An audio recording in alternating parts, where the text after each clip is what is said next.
Hi everyone. I'm Artistic Director of Fallen Angels Dance Theatre, and I'm here today to give you an insight into the work we do with people in or on a pathway to recovery from addiction. Um, we use dance as a vehicle to support marginalised people, and just like to give you a little bit about the history about myself and how it came about, a little bit of personal history. I started dancing at the age of 4.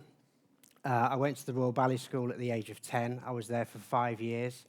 And then I went to Scottish Ballet for 4 years, worked with some great directors. And then I went to Birmingham Royal Ballet, where I was there for 8 years. And I was a soloist dancer, so I did a lot of soloist and principal roles. Worked with some remarkable choreographers, toured all over the world. And at the age of 30, I ended up in rehab, which wasn't the plan, obviously. I went in with, I was using cocaine and alcohol. I couldn't stop using and drinking. I didn't know what was wrong with me. And then 6 months later, I did 6 months in the treatment centre, and then I I came out with a heroin habit, basically. And it got a lot worse, and it got quite dark. But anyway, cut a long story short, I was a kind of year of relapse, and then I managed to get 3 months of recovery, and then I started to go back to dance, and I started to explore little bits of choreography, like my own journey through dance theatre. And we did a little piece which was funded by the Arts Council. It's called My Name Is, and it was performed at the Lowry Theatre, just low-key.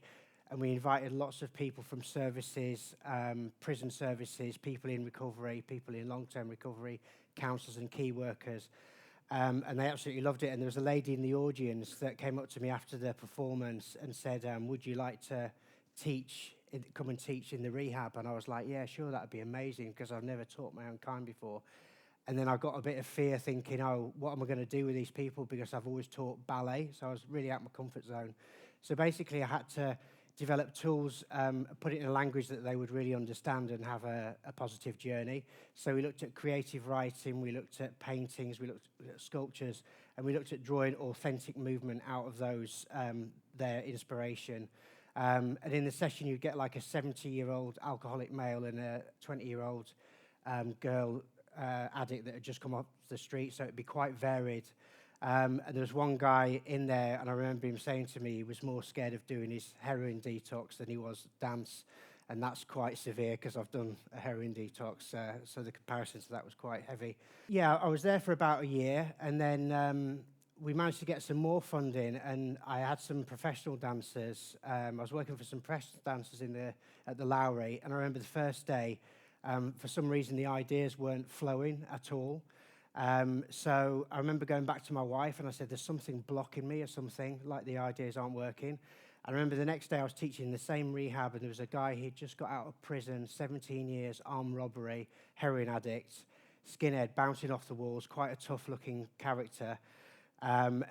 He showed me this painting on his phone, and it was this picture of Christ being, it was like he was ripped apart, and he called it sacrifice. But even though there was the desperation and there was darkness in it, there was a lot of hope and light, and it had a significant effect on me personally. I could relate to my own journey. And I said, wow, that's absolutely beautiful. Do you mind if we use that as a starting point and start creating some material on some of the dances? And he was like, sure, go ahead. So I started creating some material, and then the ideas just started to flow, and I think we created the duet within a day, and then we rehearsed it over the week. I videoed the footage and took it back to him a week later, and I always remember this moment. He just looked at the screen, and he broke down in tears in front of everyone. And I thought, wow, that really had a powerful effect on me. Not only had he never been in theatre before, but he'd never probably connected with any kind of contemporary dance at all before. So 8 years, that was 8 years ago. 8 years later on, we've got groups in Chester, Liverpool, Salford and Wigan. We do weekly sessions with them. Part of the process is we always have a check-in in the beginning just to see where people are at. Some people might need more support than others. And then we do a lot of kind of breath work, which is slowing the breath down, kind of ujjayi breathing, to get us centered in that moment, because a lot of people bring baggage in from the day, or projecting into the future, or they've got fear. So it kind of brings us into the present moment. And then we do like a structured improvisation from the corner. And there's a lot of kind of synergies with recovery, because in the improvisation, you have to let go of your fear, you have to let go of your ego, and you have to let go of self-importance. And it's the same in recovery as well. And if you get to that place in dance, the movement just kind of falls through you.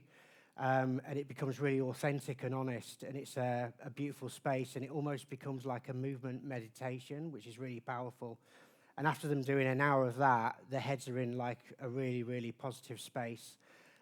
We've had the privilege of doing lots of work in prisons with Cat B young offenders, which was a real successful project. We recently did a project with Tom Harrison House, which are Army veterans in recovery as well. So it's really powerful. It's always the most unlikely people that come on this journey with us. Part of the company is also, we're quite an inclusive company, so we'll have professional dancers working with recovery dancers, and I think the beautiful thing about it is the recovery dancers are learning off the professionals of how to like sustain movement and about alignment and placing, so more technique.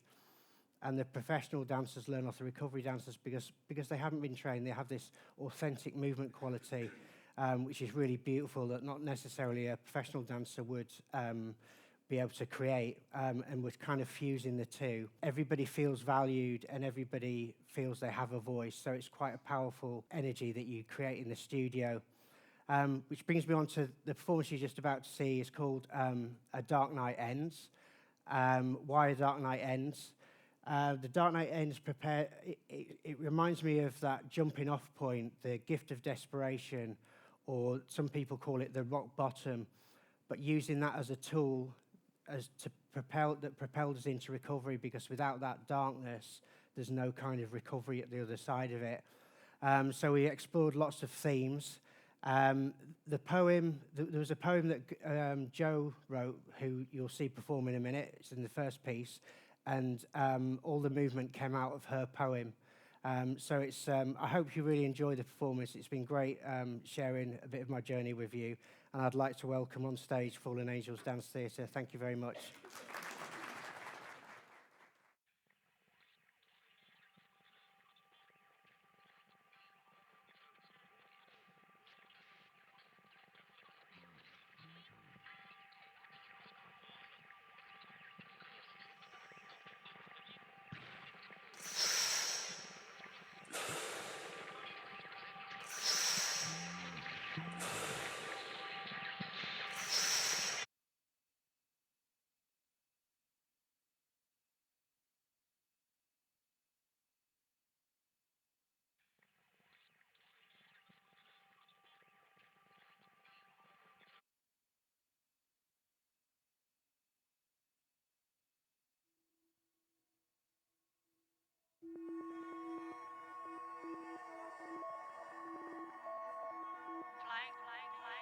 Flying so high up in the sky, fooled by the way drugs lie.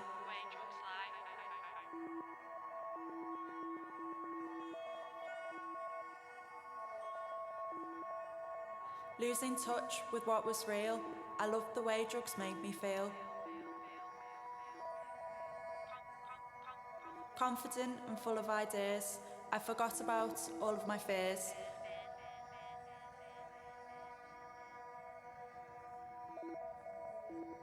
They hid the discomfort I felt in my skin, and my dislike of the person within.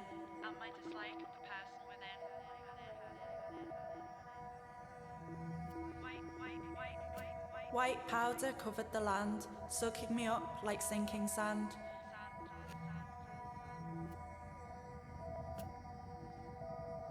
Tied to the floor, completely trapped, in a prison cell I'd unconsciously mapped.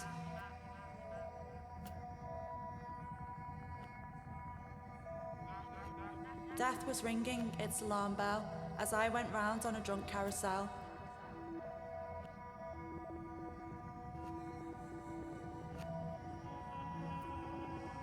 Why did I stay so entertained by a ride that leaves me broken and maimed?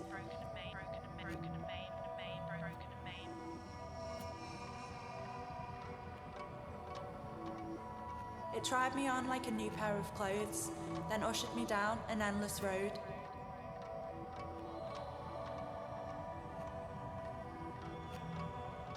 And when my tears fell like the rain, I just painted my face to disguise the pain.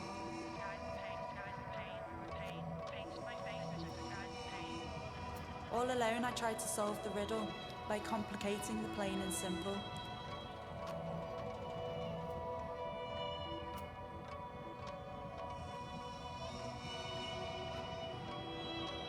Contaminating my mind with cerebral pollution, completely obscuring the most obvious solution.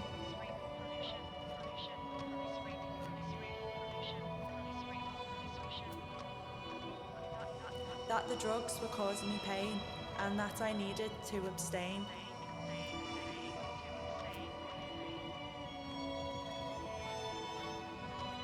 Manifesting inside my own head is a disease that wants me dead. Increasing the noise in my critical brain, faster and faster like a runaway train.